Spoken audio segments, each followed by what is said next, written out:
Hey everybody, good morning, good afternoon, wherever you're at. I am in the kitchen,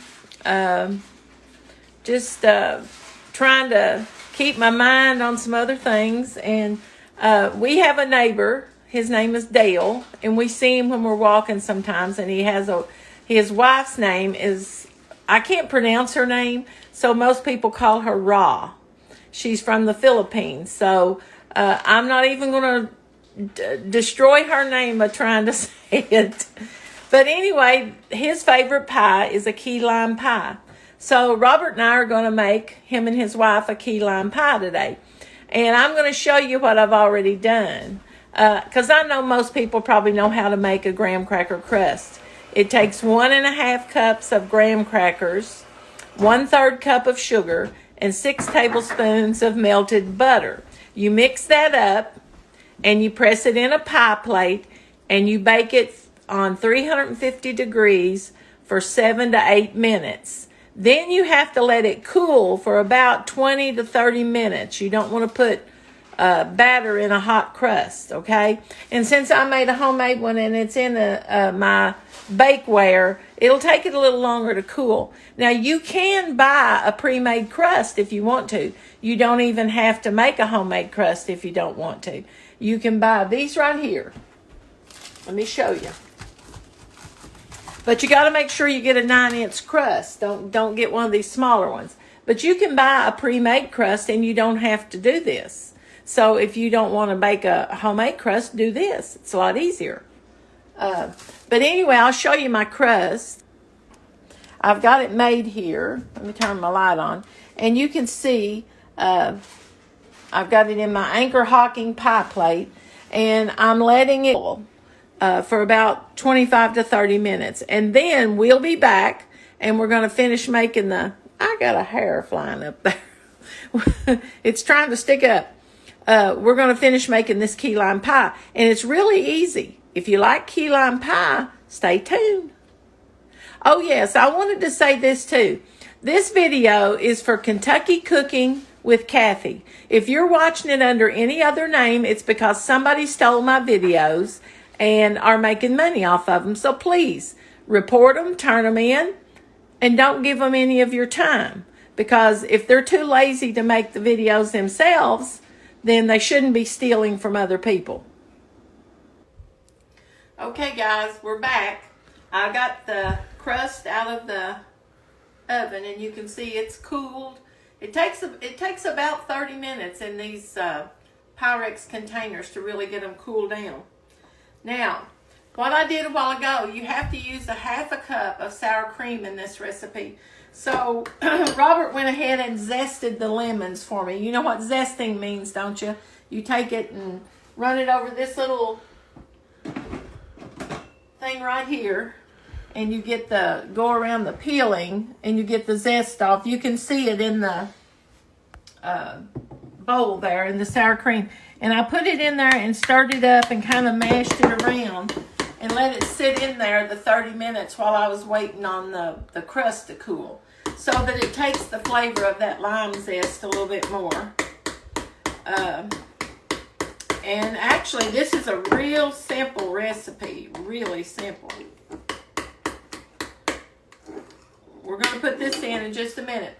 But what you're going to need 2 14-ounce cans of sweetened condensed milk. Okay? There's these 2. You're going to need a tablespoon of lime zest. That means after you get it zested, you want a good tablespoon full of that. Okay? And 1/2 cup of sour cream, full sour cream. And 3/4 cup of lime juice. Okay? And then we're going to mix that up and we're going to pour it in our pie crust and we're going to bake it for about 10 minutes on 350 degrees. Okay? Okay, let's see if I've left anything out. Nope, that's it. So we're going to pour our sweetened condensed milk in here. Let me get my tiny little spatula that Robert got me the other day. That's so you're not having to use these great big ones for these smaller cans. Try to fit one of them big ones in that prune jar of yours. That little baby food jar you got. Don't work. These smaller cans, it's hard to get the spatula down in them, you know, and to get everything out of them. You just can't hardly do it. So he got some little bitty ones the other day. Okay, now let me get my other can up here. For those men out there, Kathy, and there are men that watches your videos, what is condensed milk really? Sweetened condensed milk is milk that's had sugar put in it, and it's cooked down to where you're just getting the milk solids, and it's really rich, okay? So it just takes the place of adding sugar to this. You can make the kind that you can add sugar to, but you know, it's just a lot more stuff to do, and sometimes I like to take an easy route. Now we're going to put in our sour cream with our lime zest in it. And remember, this is a half a cup of sour cream. And this makes one 9-inch pie. You can buy, like I said, you can buy the store-bought pie crust, but make sure you get a 9-inch crust because you might have too much batter if you get a smaller one, okay?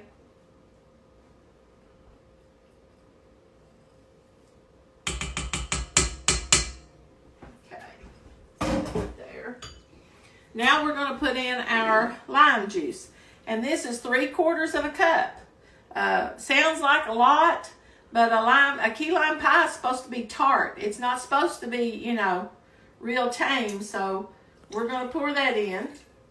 And I did strain it. When I squeeze the juice, I run it through this little strainer to get the pulp out of it. How many limes did it take to get that much? It took 5 limes to get that.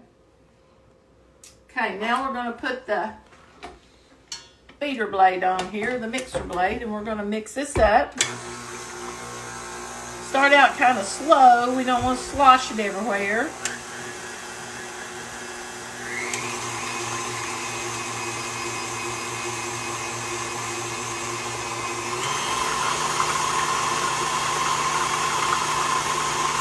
Doesn't take too long to mix this up. What are you looking for? Like pudding? No, I'm just trying to get everything mixed good. That's all you got to do. Oh.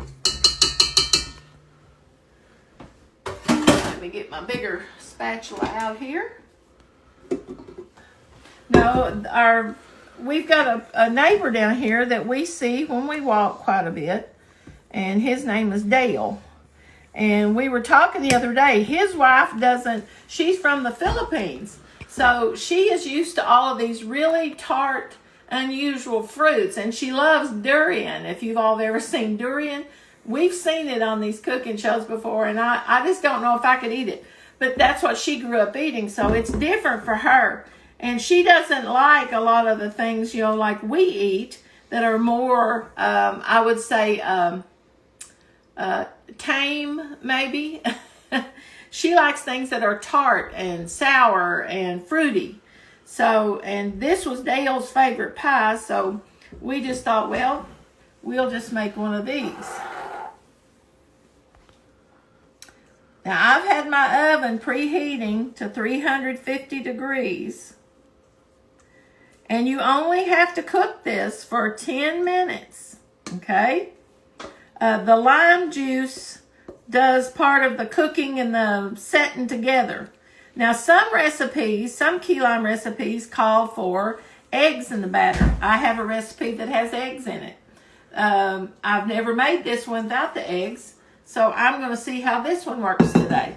I'm going to see if it's as good as the other one. And I am going to make some homemade whipped cream to go on top of this. So if you don't know how to make homemade whipped cream, just stick around and I'm going to show you. Now, when we put this in the oven, you're only going to leave this in there about 10 minutes, just long enough that it starts getting little pinhole bubbles on top. When it gets those little pinhole bubbles, it's time to bring it out, okay? So we're going to pause it right now. And all right, so I got you on camera. Give them a health update. What's going on with you? Well, first of all, I want to tell everybody about my apron I've got on. This is my apron I got in the mail a few weeks back from Trish Sailor Meeks. She lives in Corbin, Kentucky, and this is from her and her husband, George. And her sister made this for me. And I got this in the mail, and I thought she couldn't have picked out anything I would have liked more. All these country scenes on it with the cows and the pigs and the farm. I mean, I think it's beautiful. I love it. Is she related to you? You're a Meeks. I don't know if we're any relation or not, but we do share the same last name, my maiden name. And but anyway, as far as a health update, I'm just trying not to stress and be anxious over, not knowing what, everything entails right now. But I do go back and see the oncologist on the 18th. If it's not genetic, then chances are all I'm going to have to do is radiation, and that will take care of things. But if by some chance that it were to be genetic, they don't force it on you. They give you the option. They offer 4 rounds of chemo, and I don't know for sure what I'll do. But like I said, I don't know if everybody's like me, but I stress out over going to the dentist. I hate going to the dentist. I'd rather have a baby than go to the dentist. So that tells you how bad I hate to go to the dentist. Well, I got to go to the dentist in the morning. I broke a tooth right after surgery, and I haven't had a chance to get it fixed. And then I'm going to the dermatologist after I leave there. So it's just been a lot of stuff, and just a lot of junk on your mind, and we're just human beings. And a lot of people says, well, if you trust God, why do you get anxious?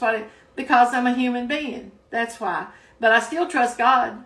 I still, I know that He's got things regardless of how I am, But I know He doesn't want me to be just live in fear, constant fear. Because, all of us are going to die someday. That's the facts of life. Unless the rapture happens first, we're all gonna leave here. And the Bible says it's appointed unto man once to die, and then the judgment. That last part's what you better listen to. That last part's what you better pay attention to. And make sure you know Jesus Christ. And make sure that you follow Him, not just know who He is. I know who Abraham Lincoln was, but I didn't really know Abraham Lincoln. But I knew who he was. I believe he's who he said he was, I think he was a president. But there's a difference in knowing about Jesus and knowing Jesus. And, when I pray all the time for the lost. Because, people, the Bible says hell enlarges itself daily. What does that tell you? Those people aren't going to heaven. And when you're a Christian, that stuff weighs on your mind. It does mine. Even though I don't know people. And people say, well, you can't love people. No, I can't love you emotionally, but I can love you as a Christian. That means I have concern for your soul. And that's what it means about Christian love. It's not an emotional type of love. It's called agape love. It's a different thing. It's not what the world calls love. But anyway, hopefully, I'm really hoping maybe that I can get back into doing some Bible study. I don't know if I'll be able to do it Friday night. But if the numbness is gone out of my mouth and everything, I may try. I don't know. But anyway, we're going to put this in the oven, and we're going to let it bake for about 10 minutes, and then we're going to bring it out. Then you have to let it cool for 30 minutes. Let it cool down for 30 minutes. Then put it in the fridge for at least 3 hours. Overnight would probably make it even better. But, you don't want to eat it for at least 3 to 4 hours till it gets completely cold and has set good. So, after you get it out of the oven, let it set for 30, 40 minutes till it's cool to the touch, maybe lukewarm. Then put it in the refrigerator. Are you going to put the topping on it before then? No, you got to let it get completely cold before you put the whipped cream on top of it. So after it's been in the fridge? Yeah, after it's been in the fridge and you're getting ready to eat it, then you make your whipped cream and put on top of it. So there's going to be a long break between this start and next start. Yeah, there's going to be a little break, but, you won't notice it because we're just going to pause you. But anyway, you all stay tuned and we'll be making the whipped cream in a little while. Hey guys, I just wanted to let you know I made a separate video of the whipped cream, so check it out. It's really easy. If you've never made homemade whipped cream, you need to try it.